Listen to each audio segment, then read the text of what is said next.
Good morning, students. My name is Mandeep Kaur from California Public School. Hope all of you are fine. Now let's start today's topic. We are doing the 10th chapter. The name of the chapter is Ratio and Proportion. And today we are going to start its worksheet 10.3. So before starting this worksheet, I just want to explain some basic concept related to the exercise 10.3. So first of all, we will discuss the topic direct proportion and indirect proportion. What is direct proportion? And what is indirect proportion? Indirect proportion.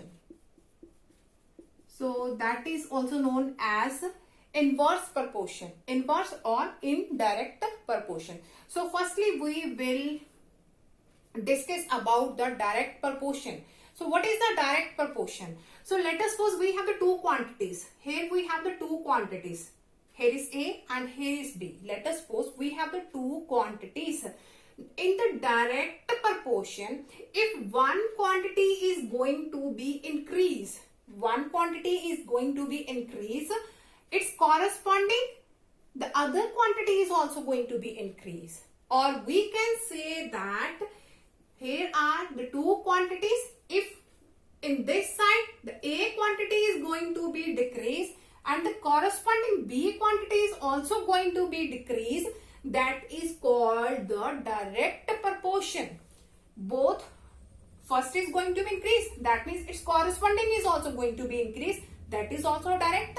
If this side the quantity is going to be decreased, on the other side it is also going to be decreased, that is called the direct proportion. So let us take one example that you can understand it easily, that what is the direct proportion. So here I am going to write down the example. So firstly, the example of direct proportion is here. So let us suppose here is the quantity and here is the cost. And the quantity, let us suppose onion, and the cost of the 1 kg onion is rupees 15. Let us suppose the cost of 1 kg onion is rupees 15 and the cost of 2 kg onion is rupees 30. The cost of 3 kg onion is rupees 45 and so on is there.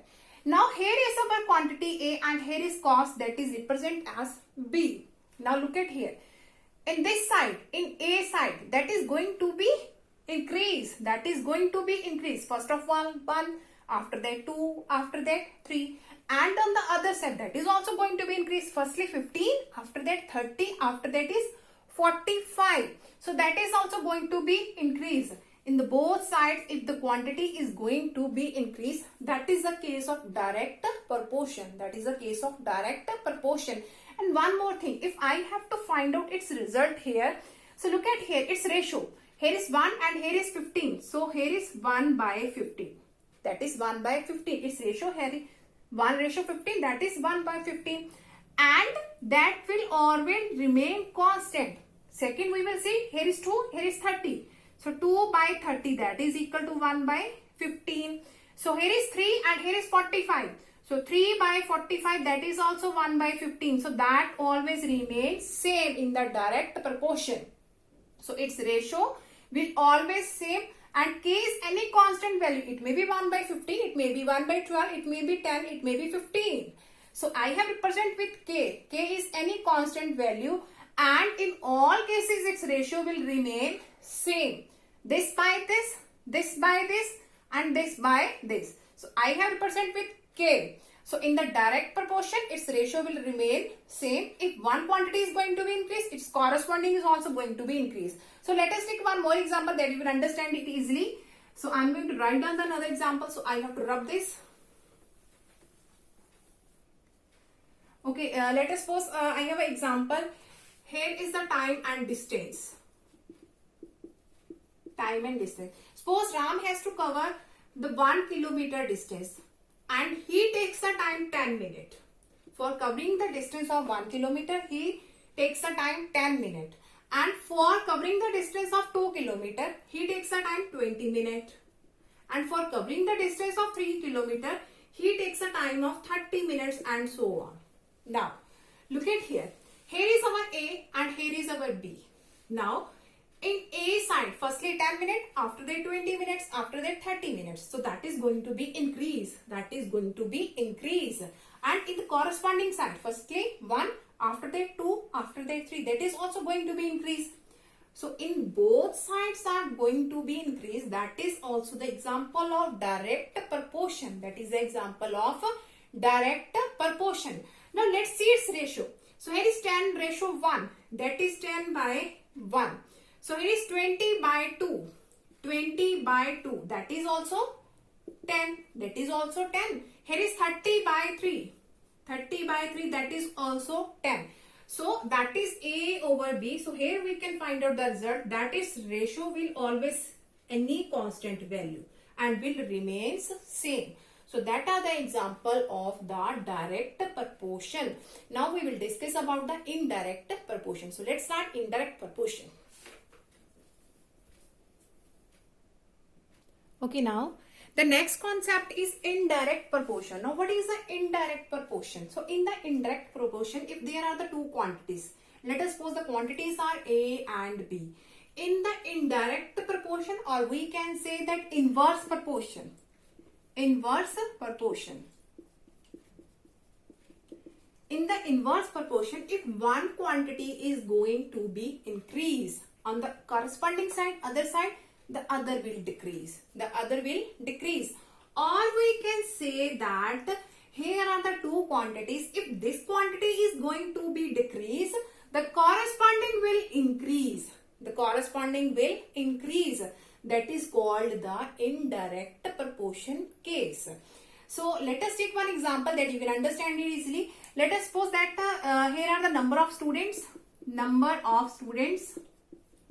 And here are number of candies. Number of candies. Now there are 20 candies. 20 candies are there. And I have to distribute the candies to the students. So let us suppose here are the 20 students are there. 20 students, that means each student will get only one candy. 20 students are there because here are the 20 candies. 20 candies are there, that means each student will get only one candy. So if there are 10 students, if there are 10 number of students, that means each student will get 2 candies. Each students will get 2 candies. So if there are the 5 number of students are there, 5 students are there, that means each student will get 4 candies. And if there are 2 students, if there are 2 students, then each student will get 10 candies. 10 plus 10, that is 20. And if only one student is there, only one student, single student is there, that means 20 student will get that student. If only one student is there, that means all the candies will goes to that only one student. Now look at here. In this side, here is 20, here is 10, here is 5, 2, 1. That is going to be decrease.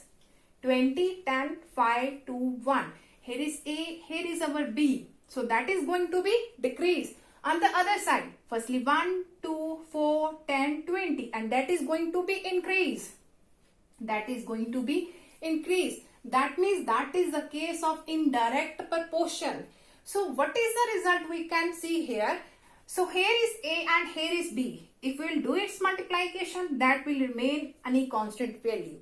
So here is 20 ones are 20, 10 twos are 20, 5 fours are 20, 2 tens are 20, 1 20s are 20. So that means the multiplication will remain same in the indirect proportion. A into B will remain constant. Any constant value will be there. And here is 20. So that is the case of indirect proportion. Hope so that all of you have been clear about that how can we see that that question is related to the direct proportion and the other side the question is related to the indirect proportion. So that is the basic introduction about this worksheet, and now for tomorrow we will discuss the questions of this worksheet. For this you have to see the first question, and that is depend upon that you have to see that example is based on the direct proportion or it is based on the indirect proportion. So we will discuss it tomorrow. So hope so that all of you have been clear about what is the direct and indirect proportion. So thank you so much everyone.